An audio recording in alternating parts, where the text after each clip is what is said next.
Cuando es para el Señor, ella siempre está dispuesta, no pone ninguna objeción. Y allí empezamos en su casa. Y luego tuvimos que ir para otro lugar porque también los hermanos empezaron a acudir, a asistir. Y después estuvimos acá en un templo que ahorita mencionaron, hace un ratito mencionaron. Ajá. Y luego en la Casa Verde, Casa de Ana, y allí estuvimos también. Y allí creció la iglesia también, ¿verdad? Yo no pude continuar acá porque estoy atendiendo la iglesia en Rochelle y venía acá los sábados, pero también trabajo. Y el trabajo ya no me estaba permitiendo atender las dos congregaciones y tuve que dejar de venir aquí. Pero la obra es de quién? Es de Dios. Y la obra no deja de continuar adelante por ninguna razón, porque la obra es de Dios. Amén. Amén. Así que damos gracias a ese Dios grande que lo ha hecho todo posible, que hizo posible que usted y yo estuviéramos hoy en este lugar. Amén. Cuando lo miro a ustedes, me lleno de gozo, me lleno de alegría al ver la cantidad de personas que hay aquí en esta noche. ¿Saben por qué? Porque mirando, oyendo de las estadísticas aquí en los Estados Unidos, aquí aproximadamente se plantan 4.000, según el tiempo que vi la fecha, 4.000 iglesias y se cierran 3.700 iglesias. ¿Qué creen ustedes? Se plantan 4.000 y se cierran 3.700 iglesias.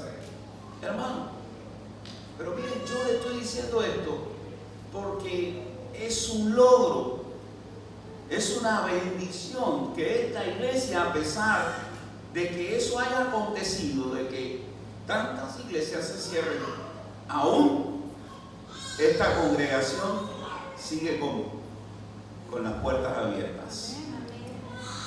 Oramos al Señor por los plantadores de iglesia. Oramos para que no se cierren más iglesias, ¿verdad? Es triste que esto acontezca en esta linda nación, pero a veces las ocupaciones, el secularismo, hace que el hombre se olvide de Dios. Muchas cosas buenas que debemos disfrutarlas, pero cuando el hombre se siente tan cómodo, automáticamente piensa que no necesita a Dios. Y es triste ver en cada esquina de los Estados Unidos, puedo decir que en cada esquina hay un templo, muchos templos, pero parte el corazón ver que hay pocas personas. Pero hoy mi corazón contento está al ver que aquí hay muchas personas más y pueden haber muchas más. Si nos lo proponemos en el Señor, pueden haber muchas personas más en este lugar. En una ocasión, antes de empezar a compartir la palabra de Dios, en una ocasión, un escéptico rey le pregunta a un cristiano que tenía prisionero, le dice a un cristiano que tenía prisionero: si me pruebas la existencia de Dios, que no creo en tal Dios, pero si tú me la llegaras a probar, entonces te doy la libertad. Y el prisionero cristiano, con una sola palabra, convenció a aquel hombre. Le dijo: la iglesia es prueba del Dios viviente. La iglesia es prueba del Dios viviente. Y bastó con aquella palabra, porque este hombre tenía conocimiento de cómo la iglesia a través de los siglos ha podido prevalecer. Ha prevalecido ante la persecución, ha prevalecido ante el escepticismo de muchas personas, de la incredulidad. Y cómo la iglesia ha podido continuar adelante aunque muchas se hayan cerrado. Templos, muchos templos se han cerrado. Es glorioso y es bueno saber que la iglesia, a pesar de tantas batallas, de tantas tormentas, pueda estar en pie. Y yo le quiero compartir la razón por lo que esto sucede, por lo que la iglesia está en pie. Y he seleccionado dos pasajes, pero bien cortos.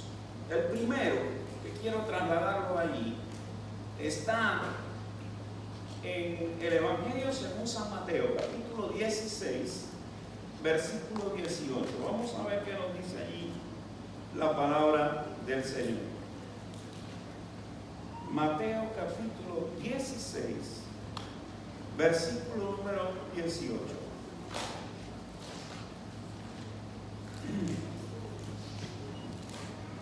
Dice la palabra de Dios: y yo también te digo que tú eres Pedro, y sobre esta roca edificaré mi iglesia, y las puertas del Hades no prevalecerán contra ella. Y el segundo pasaje que quiero compartir está en Primera de Pedro, capítulo 2, verso 9 al 10. Primera carta del apóstol Pedro, capítulo 2, versículo número 9 al 10. Primera de Pedro, capítulo 2, verso 9 al 10, dice de la siguiente manera: mas vosotros sois linaje escogido, real sacerdocio, nación santa, pueblo adquirido por Dios, para que anunciéis las virtudes de aquel que os llamó de las tinieblas a la luz admirable. Vosotros, que en otro tiempo no erais pueblo, pero que ahora sois pueblo de Dios, que en otro tiempo no habíais alcanzado misericordia, pero ahora habéis alcanzado misericordia. Yo les invito ahora. Padre, gracias te damos en esta hora. Gracias por esta iglesia que tú has ganado con tu sangre. Y gracias porque de establecida son 2 años. Sabemos que tienes mucho más, pero de establecida son 2 años. Y hoy tus hijos, con gozo, con regocijo, celebran este aniversario. Pero ahora, Señor, háblanos a través de tu palabra. Necesitamos escuchar tu voz. Necesitamos tu edificación, tu bendición para nuestras vidas. En el nombre de Jesucristo. Amén. El tema es el que mismo sugiere el pasaje de Mateo que acabo de compartirle. Sobre esta roca edificaré mi iglesia. Si mal no recuerdo, es la primera vez en el Nuevo Testamento que escuchamos la palabra iglesia. Y lo hace Jesucristo, quien es el protagonista de esta conversación que tenía con sus discípulos. Si miramos el contexto, Jesús levanta una pregunta. Le dice: ¿quién dice quién dice la gente de mí? ¿Qué dicen? ¿Quién dice que soy yo? Y ellos comenzaron a responder. Uno dice que tú eres Juan el Bautista, otro dice que tú eres Elías. Pero Pedro dice, cuando él le pregunta: ¿y vosotros qué decís? Le dice Pedro: tú eres el Cristo, el Hijo del Dios viviente. Y luego Jesucristo le dice a Pedro: yo te digo que tú eres Pedro, y sobre esta roca, es decir, sobre la declaración que tú acabas de hacer, de que yo soy el Cristo, de que yo soy el Hijo del Dios viviente, sobre esa declaración estará el fundamento de la iglesia. Eso era lo que le estaba diciendo el Señor, y es lo que nos sugiere este pasaje, este tema: sobre esta roca edificaré mi iglesia. Y quiero que ustedes noten algo aquí. Y Cristo le llama a esta declaración roca, no piedra. El nombre de Pedro significa piedra, del griego Petra, que significa piedra. Pero ahora Cristo no está hablando de una piedra. Cristo está hablando de una roca, la cual el mismo Pedro en una de sus cartas le llama la piedra principal del ángulo, llamándole también la piedra angular. Qué maravillosa es la palabra de Dios. Ahora el Señor está diciendo aquí: la iglesia estará sobre este fundamento, sobre Cristo, el Hijo del Dios viviente. Eso debe tener presente la iglesia. Su fe debe estar fundada sobre esta declaración: Jesucristo, el Hijo de Dios. Ahora, podemos preguntar, según este pasaje de Mateo, capítulo 16, versículo 18, podemos preguntarnos, o podemos hacernos varias preguntas. La primera: ¿qué es la iglesia? Cristo no hizo esta pregunta aquí. ¿Qué es la iglesia? Pero está implícita aquí. Cuando preguntamos qué es la iglesia, y hace un momento Linda estaba diciendo que este es el edificio, y es verdad, este es el edificio, pero la iglesia son aquellos que están dentro del edificio.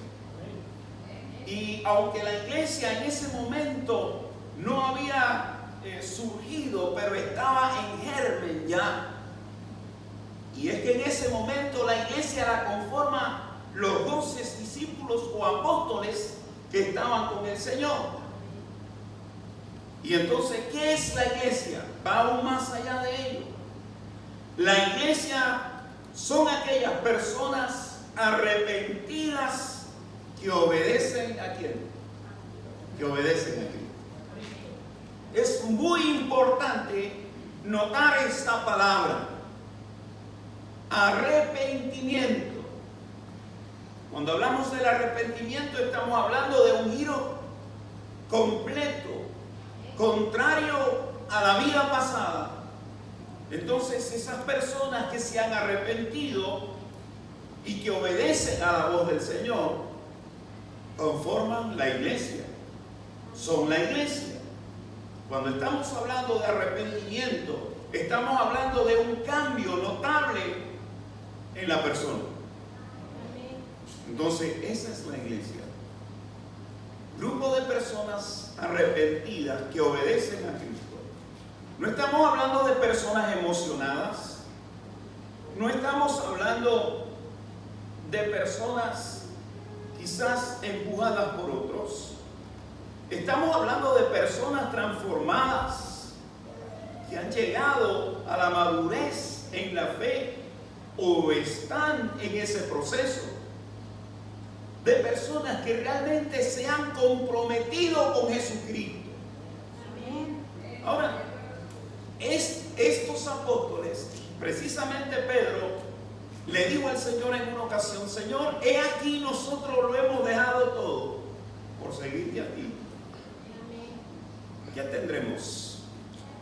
El Señor le dijo que recibirían aquí 100 veces más, pero también le dijo que iban a heredar mucho más, y era la vida eterna. Entonces la iglesia son personas salvadas por la sangre de Cristo, pero que han sido completamente transformadas. Personas que dan evidencia de un cambio completo en su vida. Y lo que pudo causar eso es precisamente Jesucristo. Jesucristo es el único que puede cambiar a una persona, que puede transformar a una persona. Y cuando estamos hablando de transformación, no estamos hablando de la estética exterior de la persona.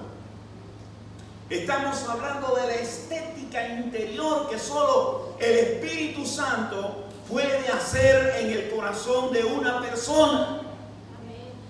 A eso que nos estamos refiriendo. Y eso es lo que más le importa a Dios. La calidad de persona que haya dentro de ti. La calidad de corazón que tú tengas para Él.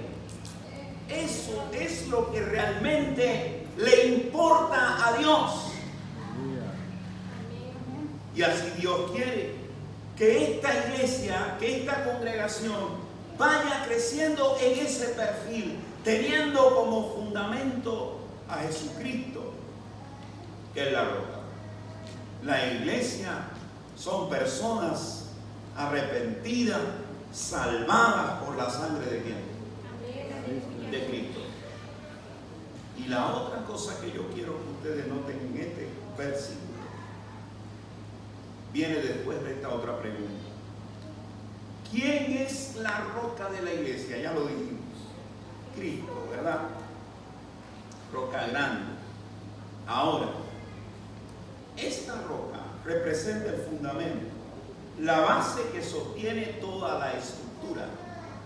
Este edificio debe tener un fundamento sólido, debe tener una base bien pensada, bien construida, para evitar un derrumbe y evitar cosas peores, ¿verdad?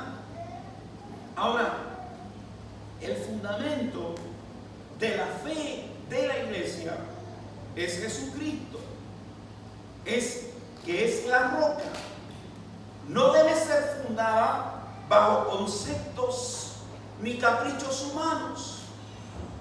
La iglesia no debe ser fundada bajo conceptos ni caprichos humanos, porque ya este no sería el fundamento de Dios. En una ocasión, Jesús le dice a los fariseos que ellos imponían a los hombres mandamientos de hombres. Ustedes le están imponiendo a los hombres mandamientos de hombres y no de Dios.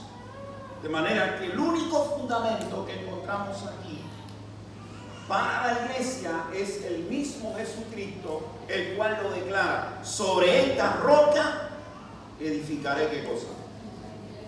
Mi iglesia, refiriéndose a él mismo. Ahora, quiero que noten otra frase aquí. Y viene después de esta pregunta: ¿a quién le pertenece la iglesia? La iglesia es personas salvas, arrepentidas. La roca es Jesucristo. ¿Y a quién le pertenece la iglesia? Si miramos este versículo, Jesús dice: yo también te digo que tú eres Pedro, y sobre esta roca edificaré tu iglesia.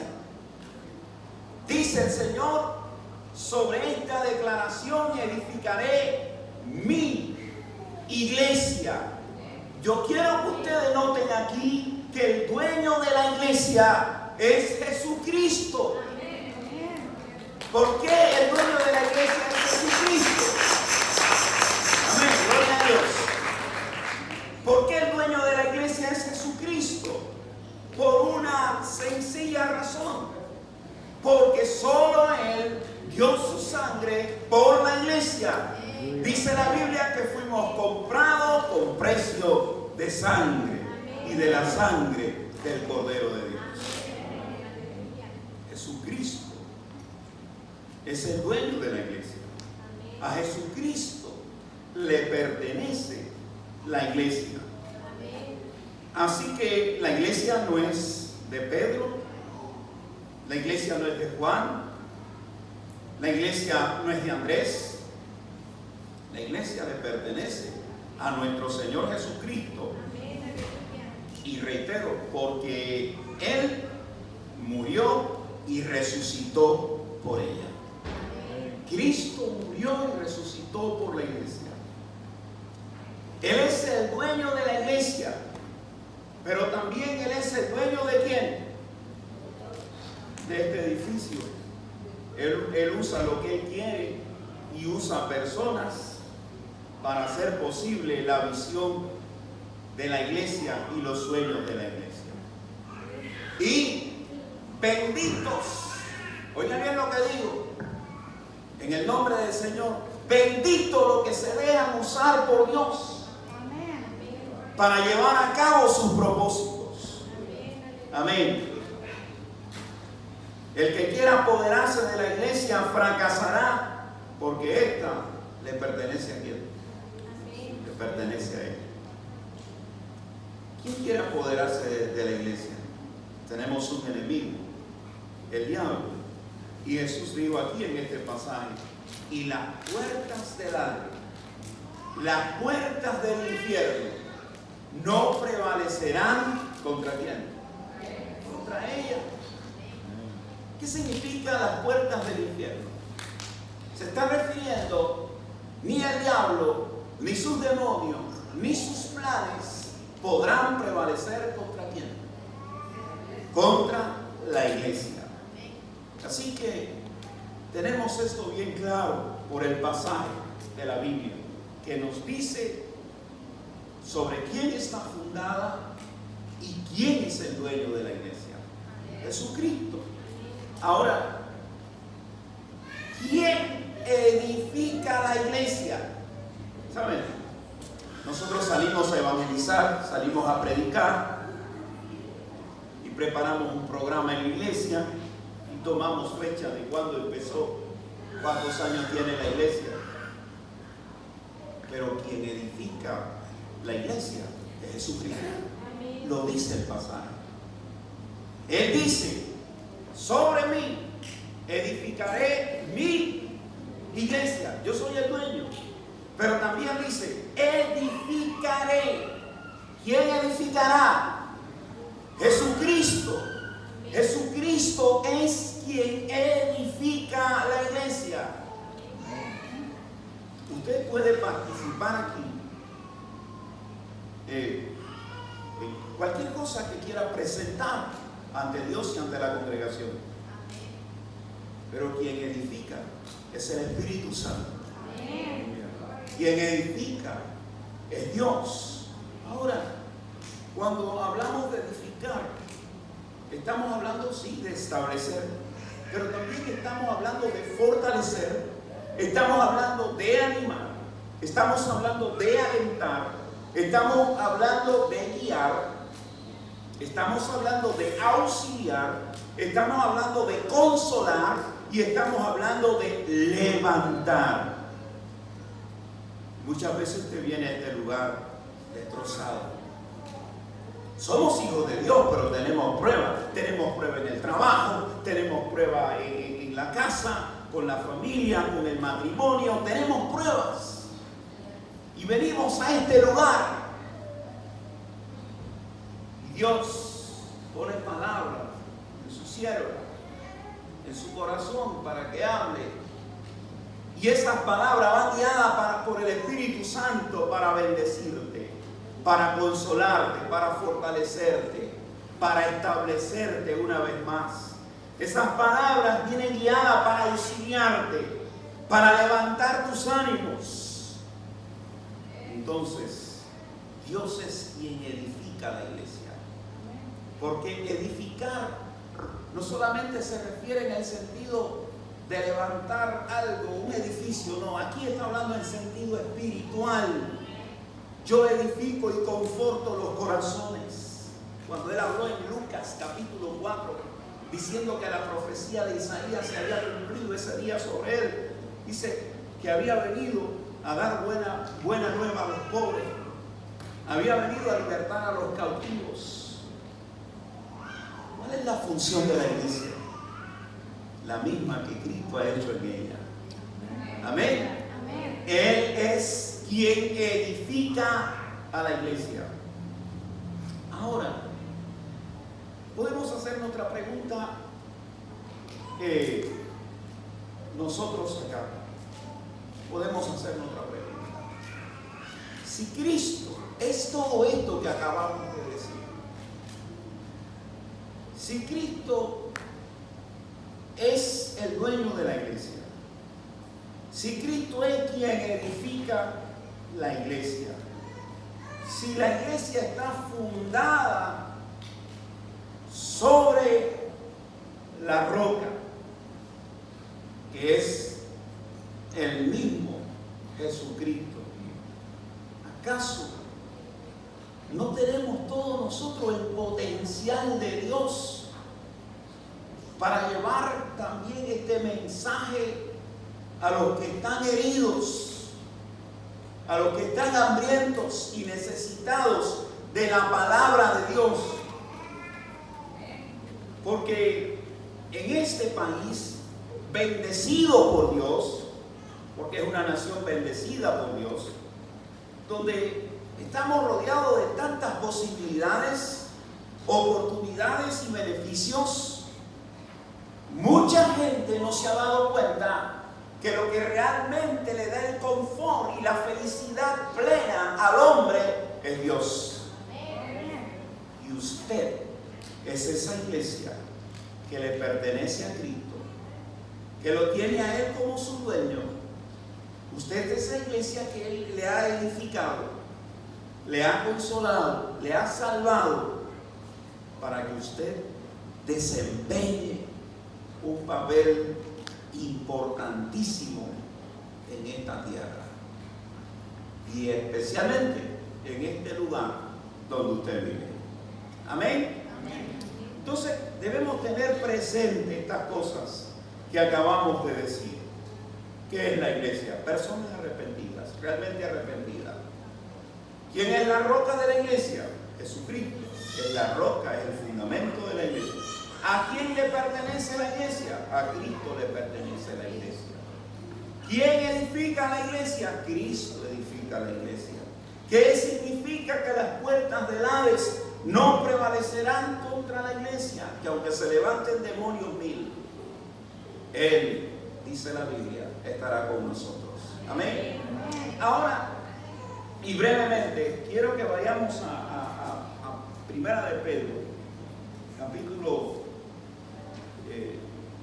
2, donde hace un ratico leímos.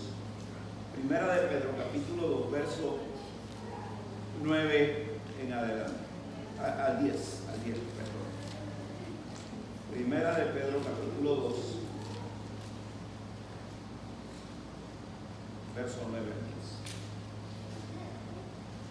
Una vez más y leo rápido.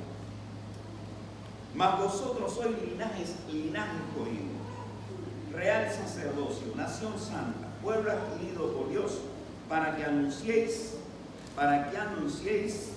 las virtudes de aquel que nos llamó de las tinieblas a la luz admirable. Vamos a llegar hasta ahí ahora. Fíjense. Aquí la Biblia nos está hablando de los privilegios que tiene la iglesia.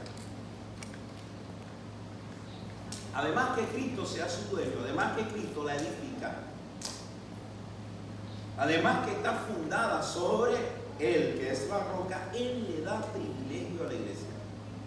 Y yo quiero que ustedes conmigo vean estos privilegios rapidito. Hermano, el Señor Jesucristo, aquí en este pasaje, a través de Pedro, que no era el protagonista, pero que ahora es el protagonista porque es quien escribe esta carta, habla de estos privilegios. Y el primer privilegio que Él le da a la iglesia es que somos linaje, ¿qué cosa? Somos linaje escogido. Linaje escogido por quién. ¿Qué es linaje? Linaje es ascendencia o descendencia de una familia, clase, condición familiar o raza. Y dice que Él nos escogió. Si algún día habíamos querido llevar un nombre, Él nos dio ¿qué? Ese nombre especial. Cuando Cristo nos compró, nos dio ese honor de no ser cualquiera. Somos linaje ¿qué? Escogido por Él. Fuimos seleccionados entre miles de millones para recibir un privilegio especial. Somos linaje escogido por Dios. Y yo quiero que usted tenga presente una cosita que le voy a decir ahora. En esta simple expresión, que somos linaje escogido, va con tu autoestima y va con la mía. ¿Cuántos dicen amén? Amén. Dios fortalece tu autoestima. Tú le perteneces a Él. Él es el dueño de tu vida. Pero aquí está diciendo que eso es un privilegio. Porque tú has sido seleccionado por Él. Eres linaje escogido por Dios. Así que Dios te ha dado un estatus para que no te sientas inferior por ninguna razón. ¿Cuántos dicen amén? Bien. Gloria a Dios. Ahora, el otro privilegio es que somos real, ¿qué cosa? Somos real sacerdocio. ¿Saben qué? Somos un pueblo de intercesores. Qué lindo que podemos interceder. Se puede interceder por la ciudad de Freeport, por este lugar, por este pueblo, ¿verdad? Porque hay una congregación, hay iglesias aquí. Bueno, hay más de una congregación, pero ahora estoy hablando de ustedes porque están en su aniversario. Yo sé que hay otras iglesias que interceden por Freeport, pero estamos hablando ahora en particular de nosotros. Qué maravilloso es saber que hay una congregación aquí que intercede por este pueblo. Somos un pueblo de intercesores. Somos un pueblo intermediarios, de median, ¿verdad? Somos un pueblo de ministros de Dios. Dice la Biblia que nosotros somos ministros de Dios. Ahora hay otro privilegio. Somos una nación santa. ¿Lo dice o no? Nación santa. Ahora, ¿qué quiere decir con nación santa? Somos un pueblo diferente. Nos podrán llamar fundamentalistas, pero no, hermano. La razón es que nosotros buscamos agradar a quién? A Dios. Somos un pueblo diferente, no porque seamos superiores, sino porque la obra del Espíritu de Dios ha transformado, ¿qué cosa? Nuestras vidas. Somos un pueblo apartado, ¿para quién? Para Dios. Somos un pueblo con exclusividades, porque nos las da Dios. Y el otro privilegio es que somos adquiridos ¿por quién? Por Dios. Dice, pueblo adquirido por Dios. Ahora, el propietario es el que le da valor a un objeto, ¿verdad? El propietario es quien le da valor a un objeto. Nosotros le pertenecemos a quién? A Dios, y Él nos ha dado mucho valor, ¿verdad? Ahora, debemos cuidarlo también con llenarlo de privilegios, porque el Señor nos ha dado privilegios, ¿verdad? Y tenemos que tener cuidado con llenarlo de privilegios y honores sin actuar como tales, porque aquí hay una responsabilidad. No hemos recibido solamente privilegios, también se nos ha conferido responsabilidades. Ese Cristo que es nuestra roca, ese Cristo que nos edifica, nos fortalece y nos consuela, también nos ha dado responsabilidades. Miren, hermano, no se nos ha dado la responsabilidad de contemplar el fin del mundo con alegría, tampoco hemos recibido un boleto para ver la apertura de los Juegos Olímpicos. Se nos ha dado el trabajo de mire lo que dice aquí, anunciar. Dice, para que anunciéis, ¿qué cosa? Las virtudes de aquel que os llamó de las tinieblas, ¿a dónde? ¿Saben lo que dice esa frase? Esa frase nos dice que nosotros estábamos en tiniebla antes y Cristo nos llamó a la luz. Sí, entendemos hasta ahí, pero lo que nos está recordando el Señor Jesucristo, que como nosotros estuvimos en tiniebla, hay otros que están todavía, que permanecen en tiniebla, y Dios nos da la responsabilidad de anunciar las virtudes de quién, de Jesucristo, a esas personas. Esa es la razón de ser de la iglesia. Esa es la razón fundamental de la iglesia en este mundo. Si la iglesia no predica, si la iglesia no evangeliza, ¿cuál es la razón de ser de la iglesia? Cristo, cuando ya llegó el cumplimiento de tiempo, esto fue como Él prorrumpió en ese momento y dijo, arrepentíos porque el reino de los cielos se ha acercado. Ese fue el mensaje fundamental de Cristo, arrepentimiento. Los hombres necesitan arrepentirse de sus malos deseos, de sus malas pasiones, de los vicios que lo llevan al desastre, del egoísmo, del odio, de las guerras, de los conflictos entre sí, de las ambiciones que lo alejan de Dios, de las vanidades en las que éste está sumergido. ¿Y quién puede sacar de estos lugares a esas personas con la ayuda de Dios? La iglesia. Él nos ha dado todas estas cosas para que anunciemos las virtudes de Jesucristo. Y yo voy a concluir con algo. Miren, en el primer texto, el protagonista era Cristo, ¿verdad? Que ahora afirmaba que sobre él, que es la roca, edificaría la iglesia. Allí desprendió muchas cosas. Allí dijo que él era el dueño de la iglesia. Allí dijo que él es quien edifica la iglesia.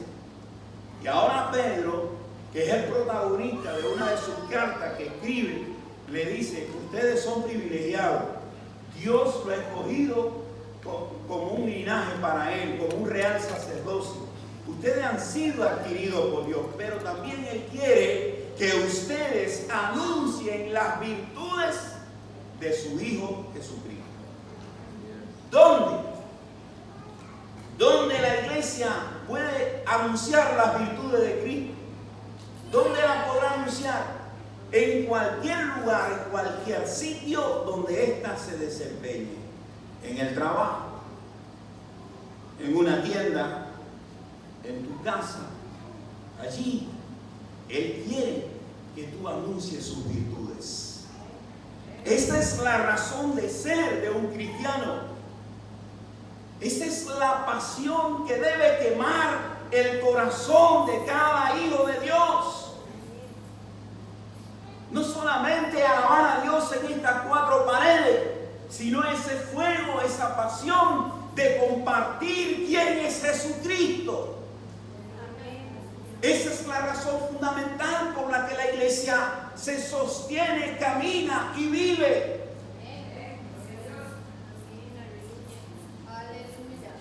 El principal o el tema central de la predicación de los apóstoles era: Cristo ha resucitado. Esa era la doctrina fundamental de Cristo, de los apóstoles. Cristo ha resucitado. Nosotros somos evidencia de la resurrección de Cristo. Nosotros hemos contemplado, hemos visto a Cristo resucitado. Ese era el mensaje central de la iglesia y de los apóstoles en ese momento. Pero yo quiero ahora cerrar con esto que yo le dije que iba a cerrar, y es y está ahí en el mismo libro de los Hechos de los Apóstoles. El capítulo número 4, nada más el verso 33. Hay muchas cosas ahí, como la iglesia crecía, etc. Pero solamente del capítulo 4, el versículo 33.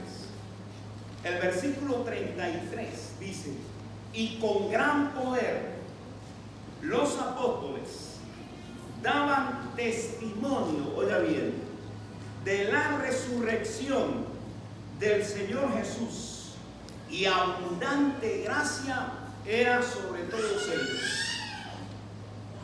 Dice la Biblia que los apóstoles daban testimonio de la resurrección ¿de quién? Usted da testimonio de la resurrección de Cristo. Usted comparte con sus compañeros de trabajo que Cristo murió y al tercer día resucitó. Usted comparte de que es este mensaje de que Cristo ha resucitado, de que Cristo no está en la tumba, de que Cristo resucitó. Quiero decirle, si usted lee el libro de los Hechos, estos primeros capítulos, este era el mensaje central de los apóstoles, y fue cuando más creció la iglesia. Usted debe hablarle al mundo de esa esperanza poderosa que tenemos en Cristo, porque Él no es Dios de muertos, sino de ¿qué? De vivos. Amén. Que Dios nos ayude, que nos bendiga, y en el nombre del Señor felicito a cada hermano que compone esta iglesia, y felicito a aquellos hermanos que se han dejado usar por Dios para hacer posible que esta iglesia pueda reunirse en este local, puede estar aquí. Así que yo le felicito a usted y deseo que Dios le dé aún más, le dé con creces de sus bendiciones para su vida. Pero aún le digo más, si Dios te está inquietando a ti, hermano, te está inquietando para de alguna forma ser útil a esta congregación donde Dios ha empezado su obra, no te le resista. Deja que Dios haga por medio de ti lo que quiere hacer en este lugar. Acuérdese de eso, mi hermano.